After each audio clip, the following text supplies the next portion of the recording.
Good evening, everybody, and welcome once again to Story Hour. I'm your host, Daniel Marcus. My peerless co-host is Laura Blackwell. And I hope that you're all healthy and safe and taking care of yourselves and taking care of your loved ones. We started Story Hour almost exactly 3 years ago, a couple weeks shy of 3 years, during a very early COVID lockdown. And my intention was I just wanted a nice cozy place where my writer friends and I could share our work with each other, and just community building in a challenging time. And in the last 3 years, it had just grown way beyond that. Every week we're here, except for the week between Christmas and New Year's, and we have really some of the best writers working out there. We're just so grateful and feel so privileged that we get to provide a venue for really phenomenal artists to share their work.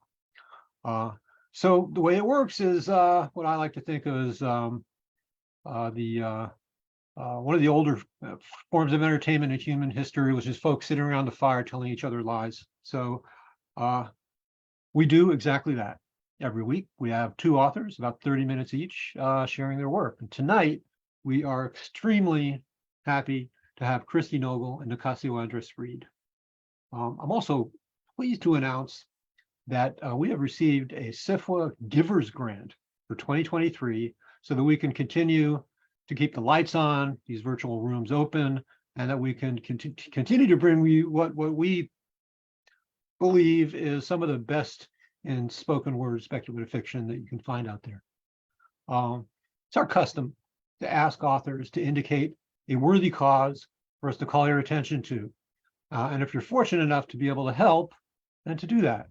So tonight, Nicasio is reading for the Philippines Animal Welfare Association, pause.org.ph. Pause is committed to eliminating the problem of pet homelessness at the root, which is by neutering. So pause.org.ph, please check it out. Christi is reading tonight for Escape Artists. That's escapeartists.net. The Escape Artists Foundation is US-based 501c3 nonprofit, and it brings free and accessible short fiction to a global audience. They specialize in creating free-to-listen short fiction podcasts, including, and you've all heard of this, the original science fiction podcast Escape Pod, and its more recent sibling Pseudopod for Horror, Podcastle for Fantasy. Their award-winning content is downloaded or streamed millions of times a year. So please mosey on over to escapeartist.net, see how you can contribute. Tonight we're going to start the program with Nico. Nicasio Andrés Reed is an editor, writer, poet, and essayist whose work has appeared in venues such as Strange Horizons, Lightspeed, Reckoning, and Fireside. He lives in Tagaytay in the Philippines with 4 dogs, some family, and the occasional uninvited monitor lizard. And it makes me wonder about the invited monitor lizards. But for more of his work, please check him out at www.nicasioreed.com. Nico, please take it away. Thank you so much, Daniel. Am I coming through okay? Yes, you are. Perfect. All right. Well, good morning from the Philippines to those of you on the other side. Thank you so much for having me. Congratulations on the grant. I want to read for you today my story called The Derelict. This was published in 2021 in the Future Fire, and I can drop a link to it after we're done in the chat. But for now, I'm gonna move y'all. Oh, Laura did that for me. By the way, a bit of nepotism here in that I work with Laura at the Deadlands, a wonderful magazine where I am very lucky to have her as a copy editor, and I am the poetry editor. All right. And here we go. This is The Derelict. Oh, sorry. Some brief warnings. There is some implied ambiguous off-screen violence towards animals and a brief sexy type scene about halfway through. Okay, now. A dog is always crying outside my window, in the night and sometimes in the afternoon. It's been going on since I rented this room several weeks ago now. When I can sleep, although it's still crying, I wake ashamed. The dog is 1 or 2 buildings away on the street running parallel to mine. It wouldn't be too difficult to pinpoint by walking down the street and waiting to hear it behind one wall or another, especially in the evening when it's vocalizing. I think about that a lot as I lie back on my couch, sip warm gin, and wait for it to stop. I'm here about the dog, I say to the window screen. My name is Elena, and I live in the building around the way. My window faces the back of your house, so you can imagine what I hear from this direction every night. I light a cigarette and wait while the owner sputters. I assume the owner is a man because I'm more accustomed to the cruelty of men. He dismisses me, of course, turns his back, and says I should leave. And I'm across the room, reaching into the fridge, pulling out bread and butter. Did you get her as a puppy? I ask, though it matters less whether the dog is female. Did you choose her from the litter? What sort of life did you imagine that you'd have together, you and the dog? The owner doesn't admit to anything, but he gives me the dog. She sits on the foot of my couch. She shares my buttered bread. She only cries for a moment in the mornings when I go out to look for work. And it's at that point, before I give her a name, that I aim to fall asleep. Just this, every night, with her unvarnished suffering echoing in every corner of my room. One day, I go to the agency and they need 5 people to work a 3rd shift cleaning ballrooms at a hotel. I've done some hospitality catering before, so I get the job. For 5 days, I sleep easily through the noise of rattling traffic. No blinds on the window, so I simply turn my face into the back of the couch and let that be enough. The furniture came with the room. It smells of cumin and my cigarettes. Saturday comes, and it's difficult to switch back to sleeping at night. The dog is louder than I had remembered, and the time between her whines is more irregular. A break that should have been long enough for me to nod off during is instead fraught with anticipation. She cries deep into the night. I press my nose into the couch and say, "Won't you die already?" Morning traffic is shuddering to a start when I doze. I had planned to go to the laundromat on Sunday, but I wake up late and feeling fuzzy-mouthed and dull. There's still plenty of time to organize my clothes and walk 8 blocks to wash them, and I'd still get home before noon, but instead I putter in my room, waste hours trying to win back some sleep, become angry with myself, and declare the day a loss. I go to the bodega on the corner for cereal and milk, and then with my purchases in a bag, I walk in a circuit around the neighborhood. The sun is neither low nor high, its light dropping intermittently through the clouds like a drizzle. Traffic is thin.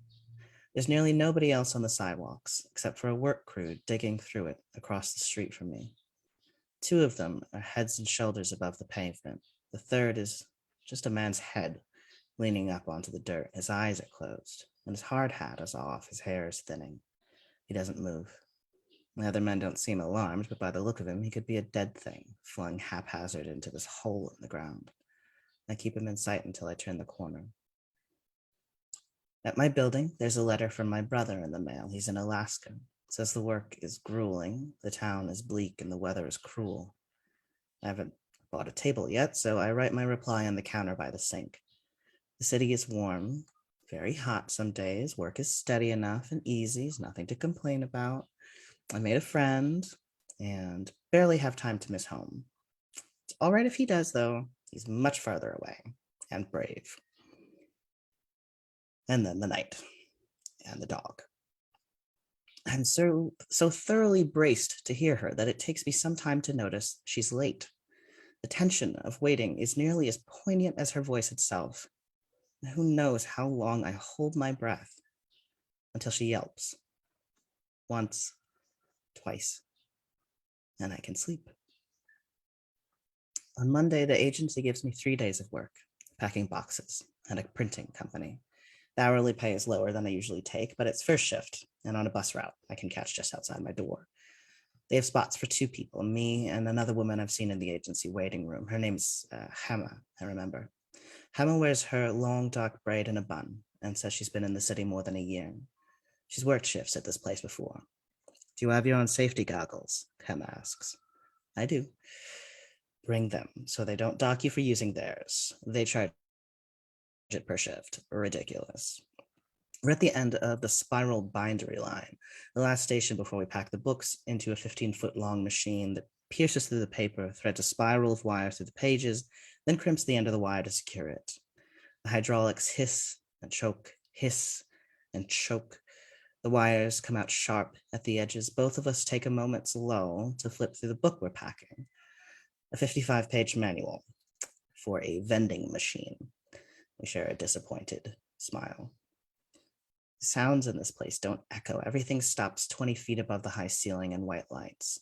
We're far from any walls arrayed across a featureless floor. It's a sort of space that makes me think of how it must look from above. Spare, clean, dry, like a home just after a family packs up their life and leaves. There's a half-hour lunch. I have a cigarette on the curb by the parking lot and a sandwich in the break room.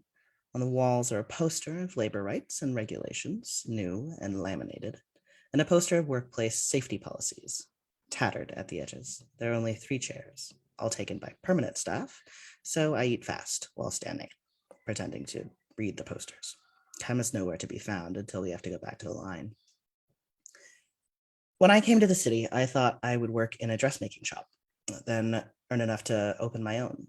But my cousin's sister-in-law is a tailor who said she could apprentice me. She had a miscarriage the week I arrived. Between the medical expense and her grief, the plan stalled indefinitely. The agency finds me work most weeks. But the longer I'm here, working in these emptied out warehouses and back rooms and industrial kitchens, the more I forget what it felt like to have a plan, a picture of a future that I could want. Life shrinks, or I do. Today, it's shrunk to how the wire on the books pricks at the calluses of my fingertips. At the end of the shift, Hannah slips one of the books into her handbag. She sees me seeing her and raises an eyebrow. I tuck a book in under my shirt. We tumble out the doors giggling, and I invite her back to my place. In my room, the dog has only just started to cry. She doesn't know yet that it won't stop. Sorry, it's so empty right now, I say. I should find a table this weekend. There's no point to living without a table and a lamp. The overhead bulb washes everything bare and flat and yellow. You just got here, she forgives me, and sits very near to me on the couch. Emma takes my beer and sits it on the floor so she can take my face and kiss me. She's so forward, all mouth and legs. I'm in the cup at the bottom of her neck when she remarks on the dog. Will it ever stop? Poor bastard. I shrug, out of breath. She tears her skin from mine and gets up to shut the window and shut out the noise. I'm lonely here, I tell her, extending my arms. I've never had a dog, but there was a dog that frequented my family's house when I was very young. She was tall and black with white paws, a long square snout, and an odd little mustache like a dragon. Nobody knew which of the neighborhood dogs whelped her since she towered over them all, and they tended to be white or brown or brindle. When we ate dinner, the dog would press her face right up to the screen door, with her face so long she would have to do it sideways, her lip distorting at the pressure, her long white tooth showing. She whined just like a human baby, and her brown eyes pleaded. My mother smacked me if she saw me saving food for the dog, but I did it, and she ate out of my hand. Enormous, shabby, and gentle. Still hungry when there was nothing left. Thursday night, I'm drinking and smoking and talking to the dog owner out the empty window again. I'm sorry, the open window again. You could feed her your trash. The dog cries. You could put her out into the street. The dog cries. You could cook her and eat her. You could do anything. There's the sound of a struggle. I've never heard the owner be physically violent with the dog before. I've never heard the owner at all, but I've lived here less than 2 months. The sound comes again, and quiet, then the sound again. It's in bursts, just like the dog's crying. It sounds like a strong, frantic shaking, like the owner is holding her by the neck and lifting her off the ground entirely, throttling her, twisting her body around with huge force. It sounds like something is shaking itself out of the ground. The sound is so large and so heavy. The dog doesn't cry during the silences, doesn't yelp. The sound comes again and then stops. It keeps coming. And I can't catch my breath. I'm at the window, at the door, sitting down, at the door again. I pick up my phone, though I'm not sure who I would call. Each time the quiet comes, I think, there, he's finally killed her. Thank God. And then it begins again. His fist closes behind my ribs, and my shoes are on, and I'm tripping down the stairs. The street where the dog lives is the street where the men were digging a hole. It's much larger now, a deep black rectangle with concrete pipe laid out beside it, everything under a fish-gut pink street lamp. 2 women on bicycles pedal down the road, and then they're gone, and there's no noise. Nothing at all. And the spot where I've thought the dog must live is a big house behind a high wall, and next to it is a vacant lot. The remains of a broken concrete foundation and the unclaimed leftovers of a building are piled, scattered in the vacant lot, a jumble I can't see through. In the house, there's only one light that I can spot from the street. I work to still my own panting breaths. It sounds so overwrought, like a soap opera, comical. Pat my knuckles against my chest and stand very close to the gate of the house where the dog must live. The cone of lamplight cuts my toes off from my feet. And there's nothing at all. Nope. Not crickets, frogs, cicadas, voices through the wall, not a whine, nothing. It ended while I was on the way. And the house is just like a lot of houses in this neighborhood. 2 stories, iron-barred windows, flat roof with spider-legged antenna, not more than 2 steps distance between the gated wall and the front door. In the day, I've seen its red trim. In the night, it's an undistinguished blank face that won't acknowledge me. I can still feel that sound in my body, that brutal grip. And traffic noise encroaches again. The bus stops at the corner and stands with its door open. Nobody comes on or off. The light from inside the bus blinks onto the sidewalk and closes off again, carrying its safe little world with it down the street. The dog is dead. The dog must be dead. I try to wait for the light to turn off inside the house before leaving, but it takes a long time, so I go home. The next day is my last shift at the printing company. I'd like to see him, but it's someone else instead, an older white man with a red face. I worry he'll stare at me, ask me about myself. He looks the type. Thankfully, it seems he's just trying to stay upright. He pinches himself over and over in the same spot on his inner elbow. He pinches his flesh. The machine pinches the pages. He pinches himself. Machine sews in the wire. He pinches himself. He shuts his eyes tight. The wire is bent. The book is spat into my hands. Did the owner bury the dog? Did they put it out with the garbage in the morning? I only looked at the house through my window as I left this morning, and it looked normal, the same. Pat, I say my coworker's name. Have you lived in the city long? There's a long pause. More than 30 years, he says. He doesn't sound proud of it. More books into more boxes. Still the vending machine manual. How many people could need to have their own copy of this particular vending machine model? Hema and I had flipped through it the other night in my room, reeling off technical lists to each other in bizarre accents. So stupid, she said, right up against my shoulder, and threw the book on the floor. I don't know if she meant the book or my silly accent, or that we'd go back the next day to stack more of these into boxes to send them out into the world. And that's what we accounted for this week, at least. Do you like it here? Do you know a lot of people? I ask. I don't usually do this, the chit chat, but I need another living thing to be in the room with me. And Pat shrugs and pinches his face, and wince while he pinches his arm. Sure.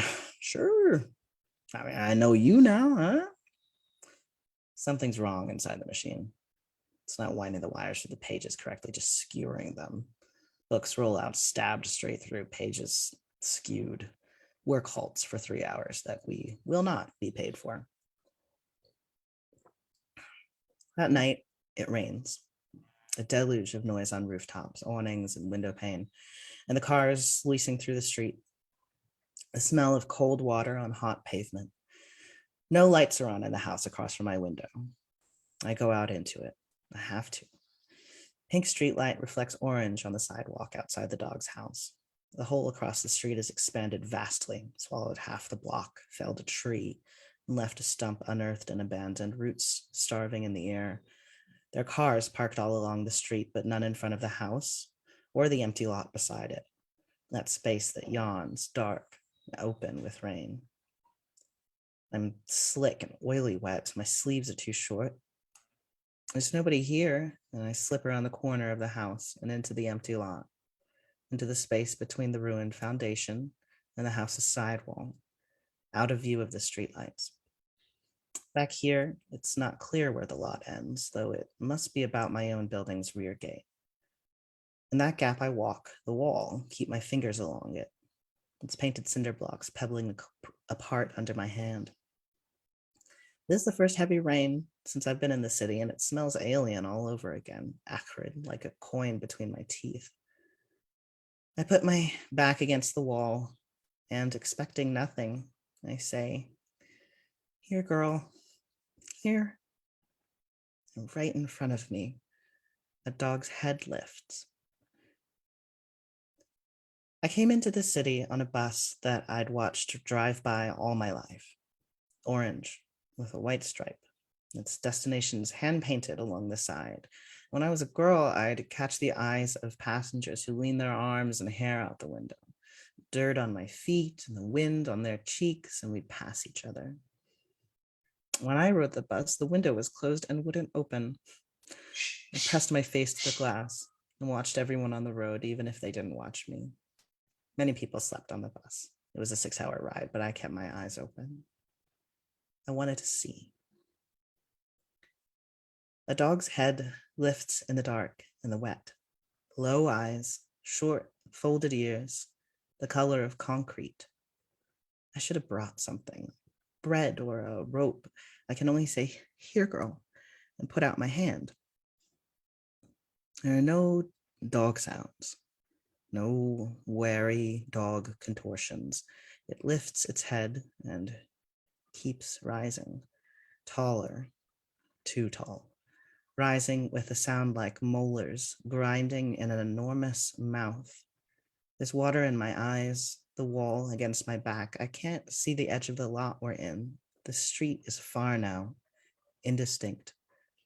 There might be a street to my right, a black entrance, a back entrance to my building to my left. There might be a dog in front of me, leaning closer.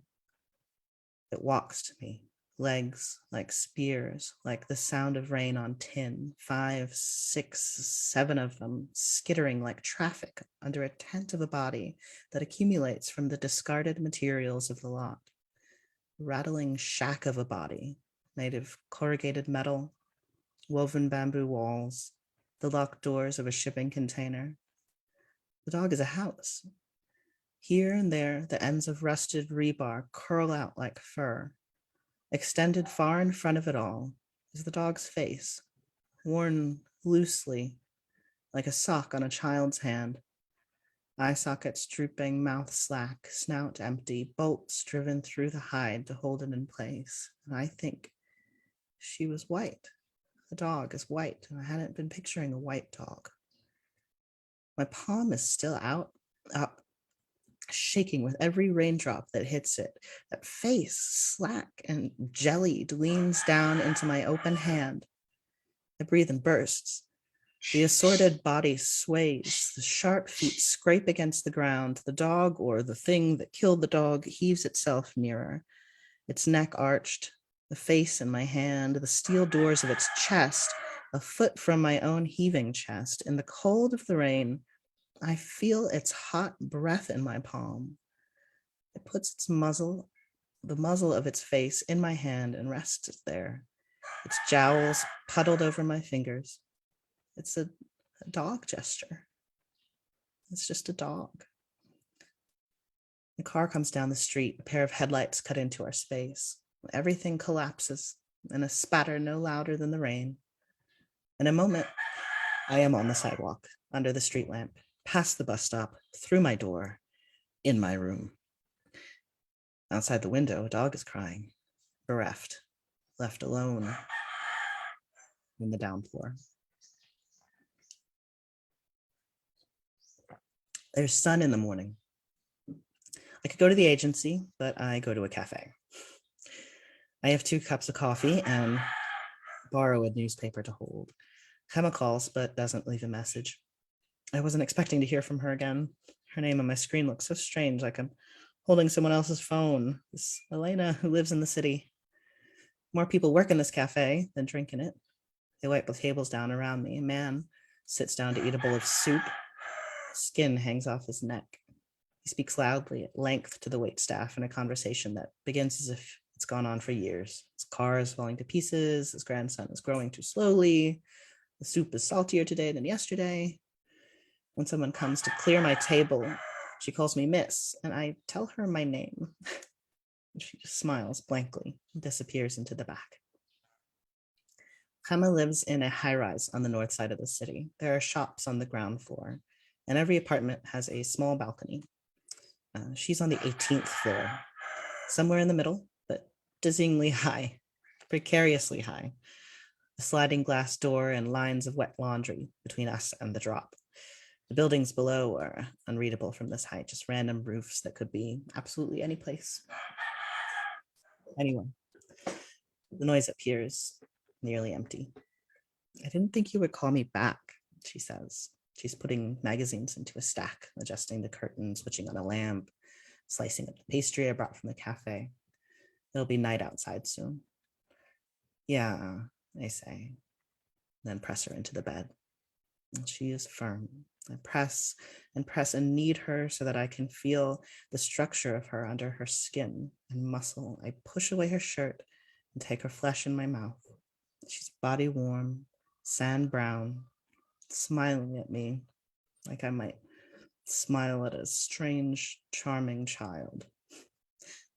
And she puts her hand on my cheek and runs a thumb across my brow, sketching my skull. Elena, she says. I could sob for the sound of me and someone else's voice. I press her into the bed and I press into her until the sky goes dark. She leaves me in her apartment that night because she has a 3rd shift to work. I wear her shirt onto the balcony. There's a breeze up here and it flaps her wet laundry against itself, slapping noise. From here, the city is a tangle of lights, gold, yellow, white, pink. Traffic strung like a line of lanterns, high roofs blunt as teeth. Far down towards the train station is a block of darkness. I mark it and look away. I check again and it might be closer. I look again and it might be larger. Pinch my own arm to feel the meat between my fingers. Gemma would be home by 7 a.m. I leave at 5 a.m. and catch a bus to the street where the dog lives. The houses are unremarkable in the morning light. The vacant lot is a dry, still ruin like any other. There are men in the hole dug across the street again, 6 up to their necks in the sidewalk, laughing with each other, drinking coffee out of thermoses. They don't look up when I walk into the lot. Near the back, laid flat on a fallen wall like a lost glove, is the dog's face. I can see the pale pink inside, the precise edges of it, its empty gums. Steel doors are across the lot, the flat metal roof propped on its side another 10 feet away, and the 7 sharp legs with 3 bulbous joints scattered here and there. The line of ants is marching near to the face, breaking off in excited explorations as they reach it. I take the face first. It's heavier than it looks, and it feels dense in my hands like a sweater just out of the washing machine. The back gate and back door to my building are at the back end of the vacant lot, so I can get to my apartment without anyone watching, though I rush up the stairs to make sure I don't meet a neighbor coming up or down. I put the face on the arm of the couch that's nearest the window. In a little while, that spot will catch the sun. I put some bread out on the floor nearby, just in case. I don't know how much bread to leave. 2 slices? I keep tearing until it's 4. I could spread some butter on it, but you shouldn't spoil a dog. The other parts will be harder to take up to my room. The pipe legs, the door chest, the roof ribs. I'll take my time. I won't take a new job from the agency for a few days to make sure it's all inside before the next rain comes. That night, I eat a bowl of cereal. On my couch, by the open window, I smoke a cigarette.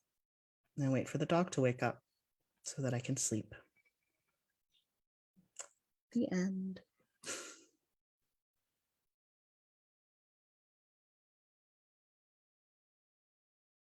Wow. Thank you so much, Nico. It is our practice here at Story Hour to just pause a moment between authors so we can let the work resonate and get a chance to just stay in the world of the story for a moment or two longer before we shift gears. So we're going to do that for just a moment before we get on with the rest of the program.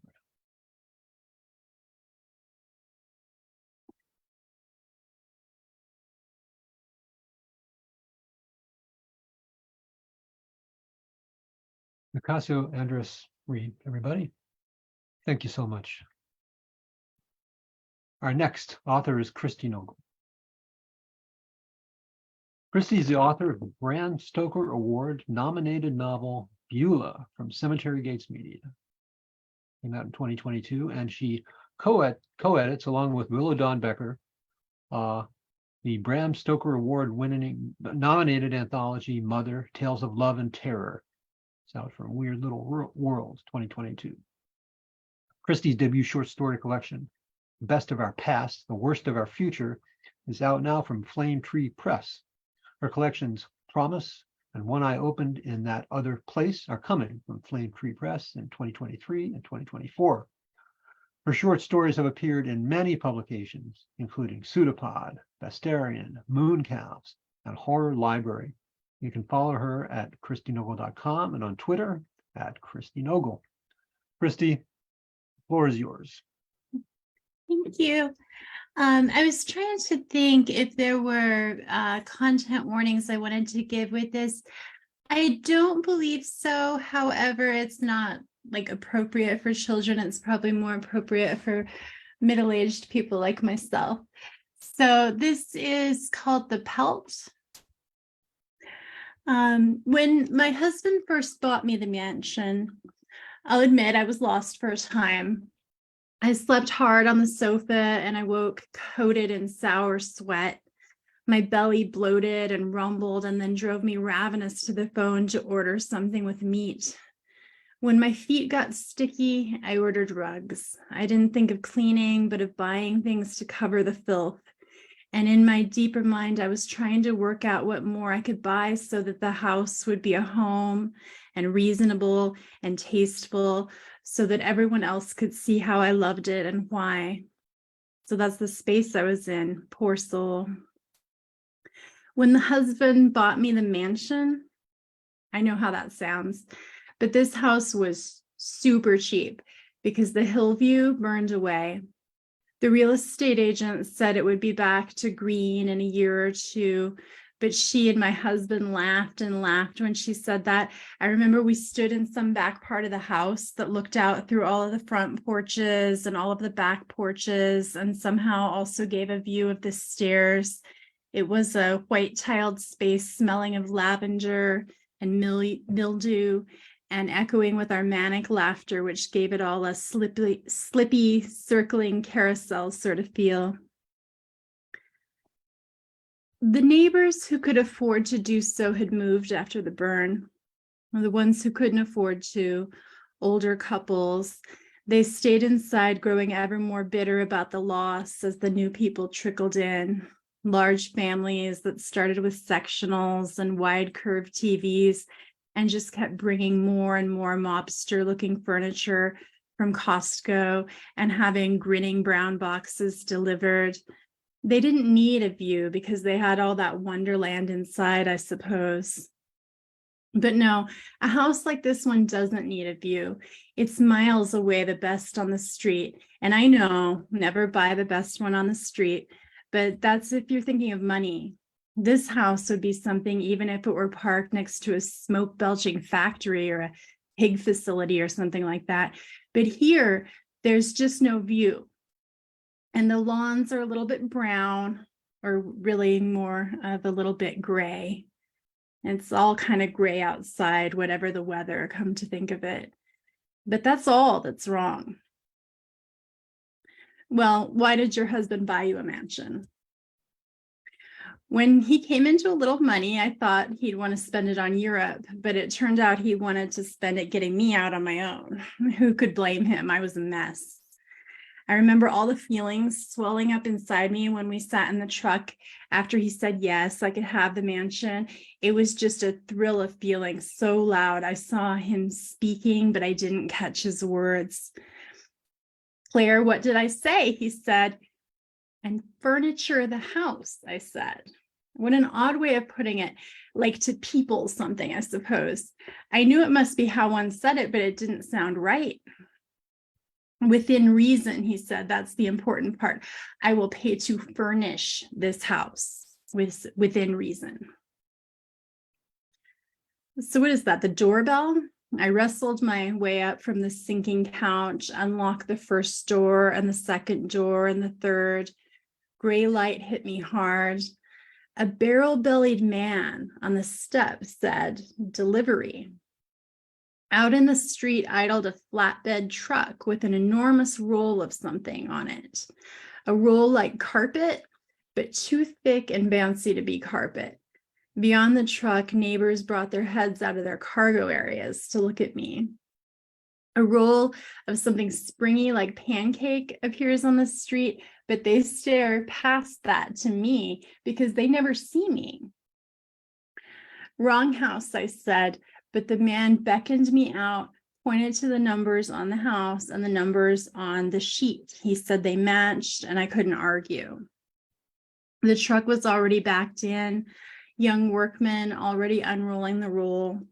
I did have a dim recall of ordering a red fluffy bath mat and a flat green kitchen rug. The phone screen was so small though, and my eyes were getting old. The color hit me, a red like orange and pink and brown, so much color, so loud. The workmen were still unrolling it and kept unrolling, and I thought that the fur lightened at the tips like split ends. So it's this pelt then of an Elmo who'd lived too hard and had too many home perms. I still thought it was a rug.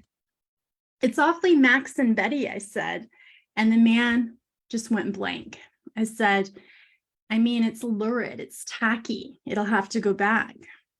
You think, said the barrel man. I was outside for the first time and who knows when. I even came off the step to pull on the edge of this thing. It was so light, I thought again of pancake, 5 or 6 inches thick, with the base a whorl of fibers and dry white clay flaking off of them, and seeds, small black seeds stuck to my palm. A young man took my corner from me and guided me away so his partner could get it nailed to the ground.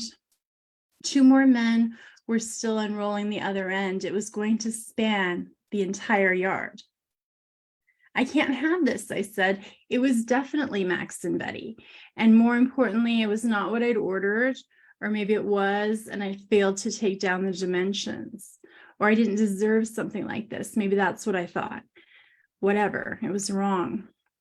But the red carpet was over the grass now. It was the grass now. And the young men were getting back in the truck.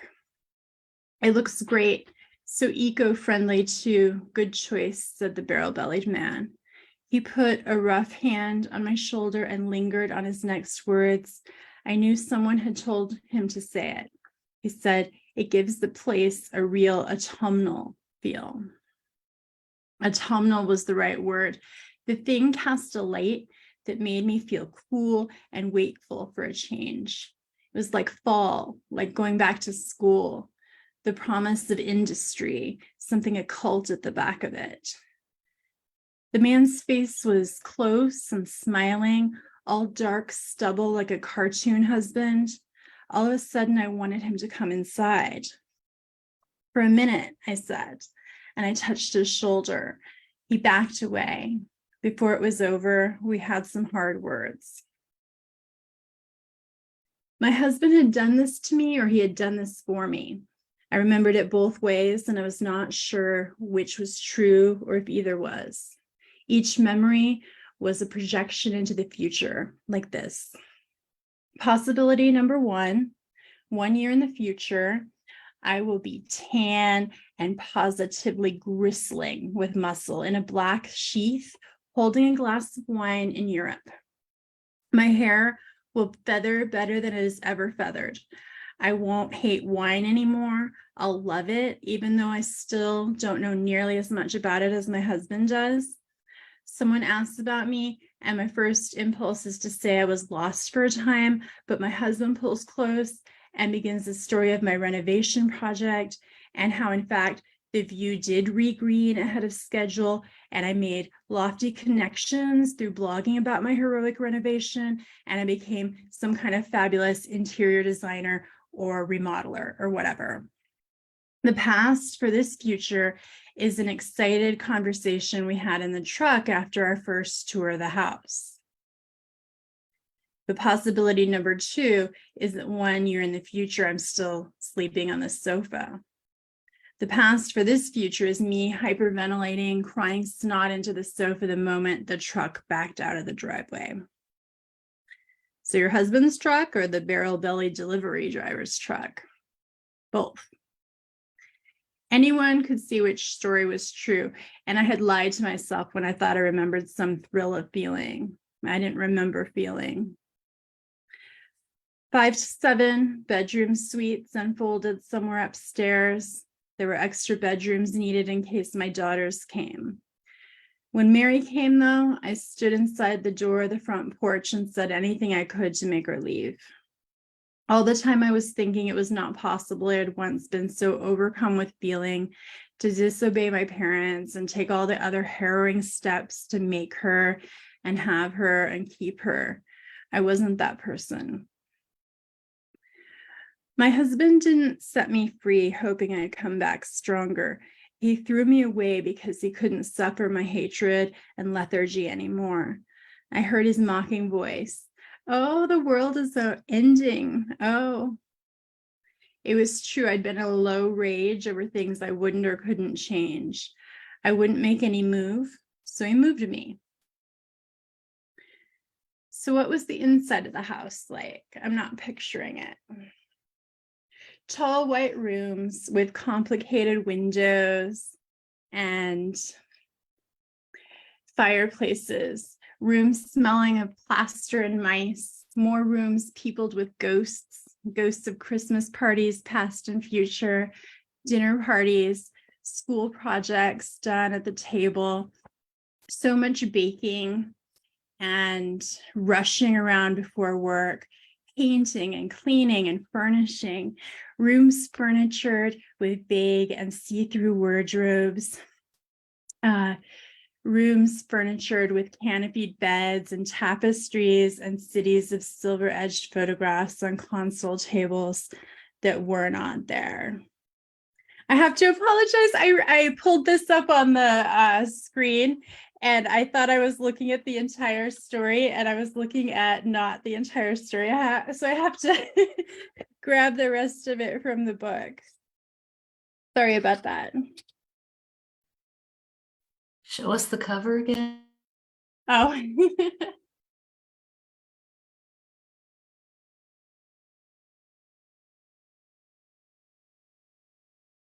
So anyway, sorry about that.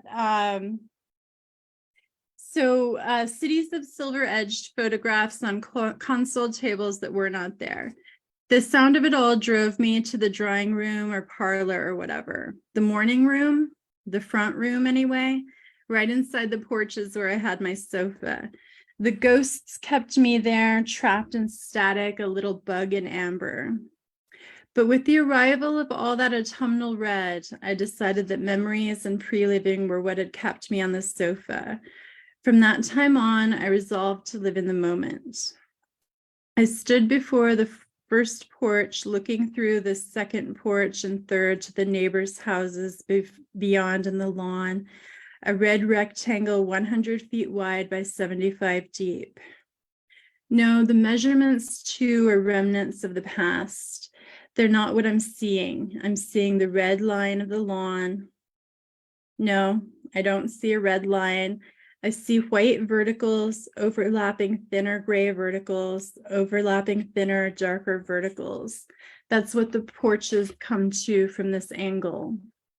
White squares and rectangles up high for the sky, a mess of gray shapes for neighbors' bushes and lawns and the street, red rectangles lower down for the beautiful new Pelt. I isolate one of the shapes and look at it alone, a square of sunset cloud, very satisfying. I look and I look, who knows how long. I feel some little thrill, or think I do. That night I had my first dream of the house. It was a stupid dream, all told. Instead of 3 porches, there were endless porches, and me racing to lock all of the French doors on each of them because some big, terrible thing was coming. I hurried up the stairway, which went on longer than any stairway could, and then the steps became vestigial steps that smoothed to nothing, so that I climbed a steep ramp that became a complete vertical, and I clawed and gnawed at the carpet until I crusted onto the landing. Someone waited for me back in a softly lit bedroom, asked sleepily if I'd locked the doors.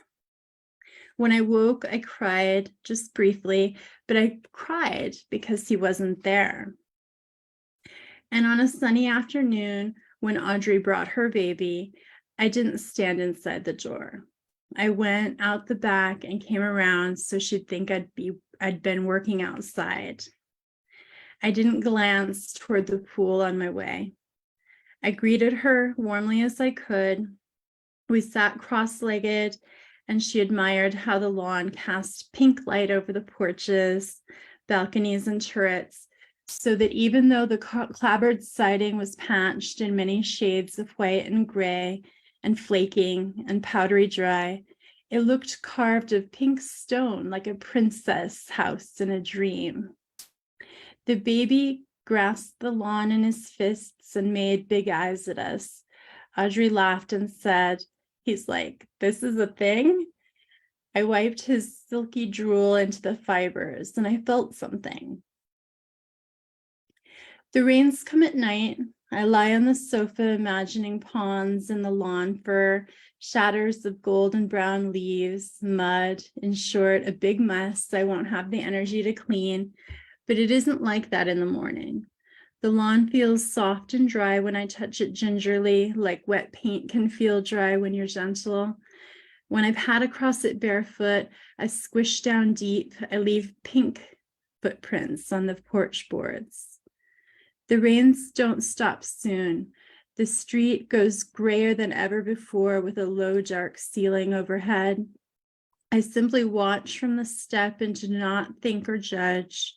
Silver light comes and then white. A pink rainbow appears. Neighbors come back from work eager for their mail. They shuffle it before their faces and don't bother to look in my direction. My skin dries and warms and finally begins to feel vexed. And up from the carpet come pale cordyceps mushrooms, little segmented vines with spiked flower buds and soft little worms. When the air cools at night, it's just enough to freeze around the ghosts in the swimming pool. I can't keep myself from standing at the edge to see the shards of ice build around their channels.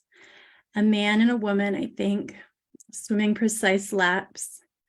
The edges of the channels go slushy, And if I bend down close, I can sometimes see the shape of an elbow or splayed fingers pushing out into the slurry of water and ice and dirt and leaves. Yes, the first autumn leaves. Standing by the pool gives me a good, crisp feeling that turns to chill as soon as I turn my back, but I can't help going out there. My feet stay cold for hours afterward, and I promise myself I won't go again. When Ava and her boys come, I can't keep them away from the pool. It's afternoon, no chance of them seeing anything, but still I feel protective when in the course of our picking leaves out of the fibers in front, we move closer and closer to the side gate, and the tallest boy, the one with pumpkin-colored hair, peers over and says, "No way." These boys aren't all ours. 1 or 2 are friends, neighbor boys, and 1 or 2 are Ava's, but I can't say for sure which ones. As we circle the edge, they say they could clean the pool, or they could clean it for pay. And then they say maybe they can clean it for free. They argue amongst themselves about whether they should consider cleaning it for free, and then they whine in unison to be allowed to clean it. And if they could be allowed to clean it, they could be over here all the time swimming, and I would not have to be so lonely, they say. Ava wanders off when it's clear I won't budge on this. The pool stays as it is. It won't be cleaned. It won't be drained. If it freezes and cracks, just as well. 2 more of the boys follow Ava, but 1 stays with me. He comes close. "Your house is what you have when you're old, isn't it?" he says. "It's how you get other old people to come over and think you're cool." I'm struck by how much he looks like my husband. The features just the same, but more perfect, more smug, if that's possible. "I wasn't always so popular," he says. Something in his voice tells me he feels very noble just now. He lays a hand on my back. He would lay it on my shoulder if it reached. Leaves rustle all around, and the cool, dusty smell of autumn swirls around in my hair. "I used to be unpopular, actually," he says, "but then I made 1 good friend who had the courage to be real with me and tell me what I needed to do." Bright white teeth barely show out of the corners of his thin sneer. "Would you like me to be honest with you?" he says. But just then Ava calls out. She and the other boys are approaching their gray SUV parked on the street. They're far away, tiny, faceless. "Would you like me to be honest?" he says. I look down. The ground is thick with leaves now, orange and pink and brown and glossy yellow. Graying grass pokes through in some places still, but the truth is that even here in the back, the ruddy pelt has made inroads. The thatches sticking out between the leaves are as likely as not to be pink. When the green kitchen rag came, the kitchen was so distant, I placed the return label on the package and I set it back in the mailbox. "I will furnish the house within reason," he'd said, but I had no reasonable needs. Did you know, for example, that you can dry off the rain just as well with a wash towel as with a bath towel? It doesn't get any wetter than the bath towel would get. What I came with was more than enough. My phone, my sofa, a suitcase of clothes, a basket piled with washcloths and cosmetics. He'd offered things from his garage and basement in case I needed time to decide on a scheme, but I'd refused. I had little enough use for anything except the phone and the beloved sofa that still sat in front of the fireplace where he'd left it, a curvy cut velvet thing that was my bed and chair and table, my protector, my fort, my cave. It was the right piece for a mansion, the spills and gloss of sweat and even the sunken springs being a little bit gothic somehow and not out of place. its pattern red as paisley or coleus leaves, and though its threads had many colors, from a distance it read as red as the pelt beyond the doors. That time I dreamed of the doors and climbing the stairs that became the ramp. When I came to the top and my husband asked whether I'd locked the doors, that wasn't the end of the dream. I doubted myself and turned back down a different staircase to check the doors, which turned out to be turned out to be an arduous task, because to check the outer ones, I had to unlock layer on layer of inner ones and then check each layer in order. An arduous task, but I finished, and blood pulsing in my head set off to find the back staircase and finally get upstairs to sleep. I caught, though, a tuft of red just inside the first porch. I unlocked the door and the draft blew the thing off to the right into shadow. I followed, and of course I found a gap in the wall, unfinished rooms leading off to the porch, and more rooms beyond those filled with filth and the sounds and smells of distant rain. And finally, at the end of the labyrinth, a wall missing and water barreling down on red grass. So there was no way to lock the house after all, and whatever horrible thing that would come would come. In the dream, I was the caricature of myself before all of this, striving and stress-driven, always afraid of what's outside. I don't have that kind of dread any longer, and it turns out that one needs a little dread to make a home, a little dread, a little projecting into the future and into memory.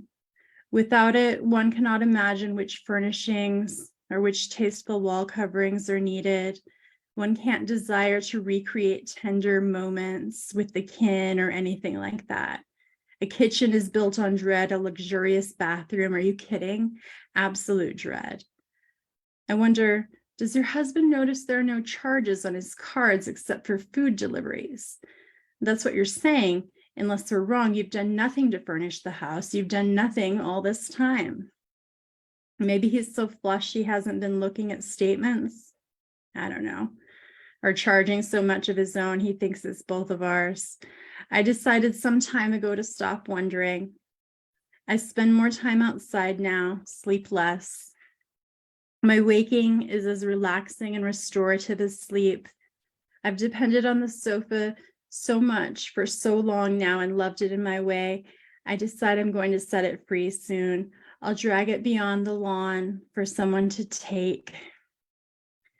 For now, I lie back in the sumptuous pile of the Pelt, admiring rows of black trunks still stuck like nails into the burned hill, fallen ones like Roman numerals.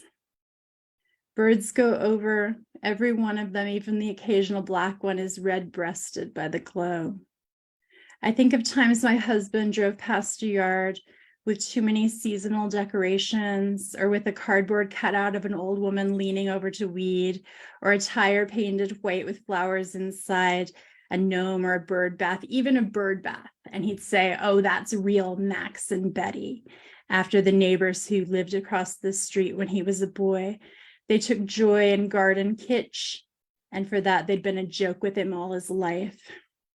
If he drove past this house, and who knows, maybe he does drive past, he thinks the same. I know he does. I think if I could open the house to the street, if I could unfold it to show what's inside, the neighbors would surely come to help. They'd bring their cast-off things and all their hoarded cheer, casseroles. As the house is now still enfolded, anything could be behind the porches. I wonder what they imagine inside, and then I decide to stop wondering. I decide whatever I want, and it's so. I roll onto my belly so I can run my fingers through the grass. A spiky fungus catches at a hangnail, and I flick it off. The flowers do not bloom here. In fact, their buds have disappeared. Their tough little stems make U-turns back down.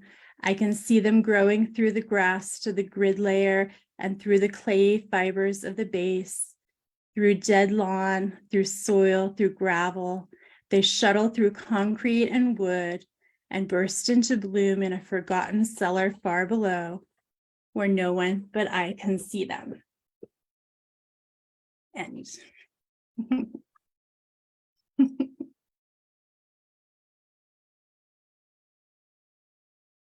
Oh, wow. Thank you so much, Christy. That was fabulous. Just as we did with Nico's story, we're just going to pause for a moment and let the story ring for a sec before we say goodnight.